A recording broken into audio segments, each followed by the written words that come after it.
Dear students, in this lecture, we will discuss about the conformational isomerism in ethane, cyclohexane, and methyl cyclohexane.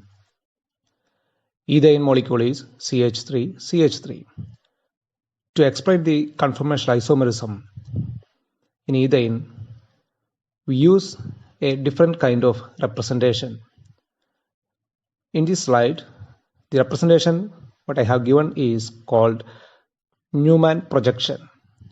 So we are projecting ethane molecule by using Newman method. So let's see what's Newman method. So here, this is a ethane molecule. So how I draw the structure of ethane molecule here is, look at the black colored circle here. So that black colored circle is the front carbon, or say this carbon. So this is the front carbon atom, this black colored circle. Okay, so there are 3 hydrogen atoms attached to this carbon atom, and those 3 hydrogen atoms are represented here.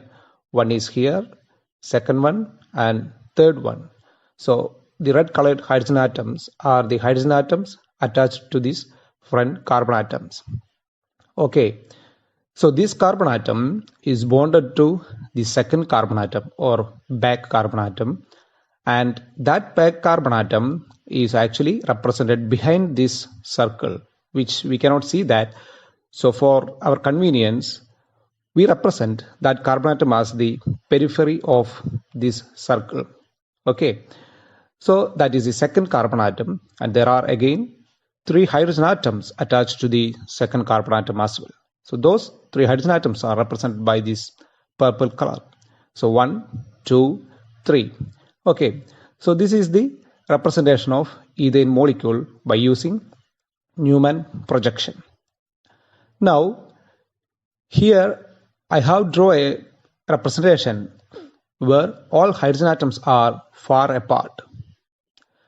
So this representation is called Staggered conformation of ethane. So Staggered conformation is where all the groups attached to the both carbon atoms are situated maximum apart. So this is the Staggered conformation.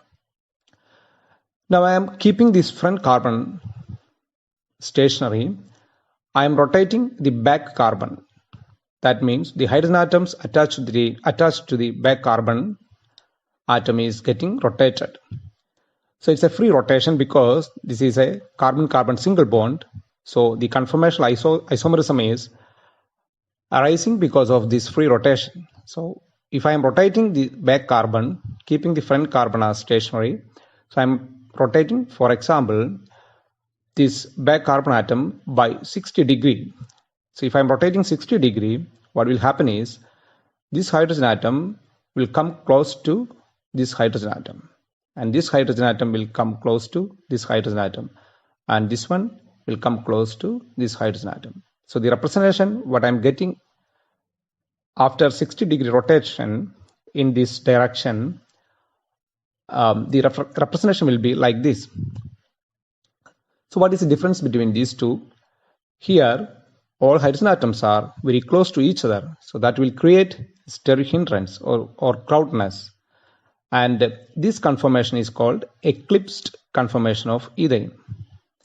So this one is the staggered one, and this one is the eclipsed conformation. So how these conformations are interconvertible due to the free rotation.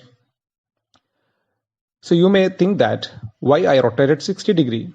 Why can't I rotate 1 degree, 2 degree, 10 degree, any number? Yes, again it's possible. It's infinite number of rotations are possible. In this case, all rotations are different conformers, but we will focus mainly on the staggered form and eclipsed form of ethane. So in staggered form of ethane, all hydrogen atoms are far apart, whereas in eclipsed form, these hydrogen atoms are very close to each other. So how about the stability of these conformations? So definitely in this staggered conformation of ethane, all hydrogen atoms are maximum far apart. So that means less steric hindrance or less crowdedness. So that means this conformation is more stable compared to the eclipsed form of ethane, because in eclipsed form of ethane, these hydrogen atoms are very close to each other. So that means there is a steric hindrance or crowdness is there. So that makes the molecule discomfort, or the energy of eclipsed ethane will be higher than the energy of the staggered ethane. Hence, this staggered ethane will be more stable than eclipsed ethane. But these interconversions are possible by free rotation. Okay.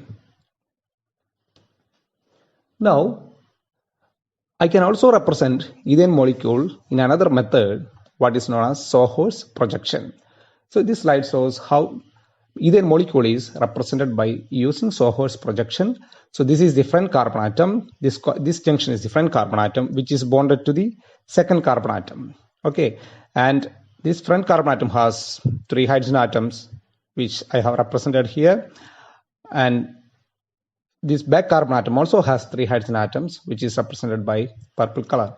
So this is the staggered ethane. As we can see that all hydrogen atoms are far apart, and this is the eclipsed ethane by using Sohor's projection, where the hydrogen atoms comes closer. So you can either represent by Newman projection, or you can represent by Sohor's projection to explain the conformational isomerism in ethane. It's up to you. So next is the energy of staggered and eclipsed conformations of ethane. So I told you that in staggered conformations, all hydrogen atoms are far apart, and less steric crowdness is there in staggered conformation. So staggered conformation will be lesser in energy or more stable than eclipsed conformation. So if you plot a graph between the potential energy and the angle of rotation for ethane molecule, so we'll start with a staggered conformation, which has lower energy here, and you rotate 60 degrees, that will give you an eclipsed conformation, which has a higher energy. And again, if you rotate it's further 60 degree, you will get another staggered conformation. So in between, you can rotate at any degree from 0 to 60, 60 to again 120. So all those conformations in between, that means conformations between the staggered and fully eclipsed forms, are known as skew conformation. Okay, and the energy difference between the staggered conformation and the eclipsed conformation is 12.6 kilojoules. So this is not a big energy. So that means the ethane molecule can go from staggered conformation to eclipsed conformation by free rotation. So these forms are interconvertible. However, the major percentage will be in staggered form, because that is the lesser energy form, or more stable form. So this is all about the conformational isomerism in ethane. So to sum up, you have staggered conformation, which is more stable, and you have eclipsed conformation, which is less stable in ethane molecule.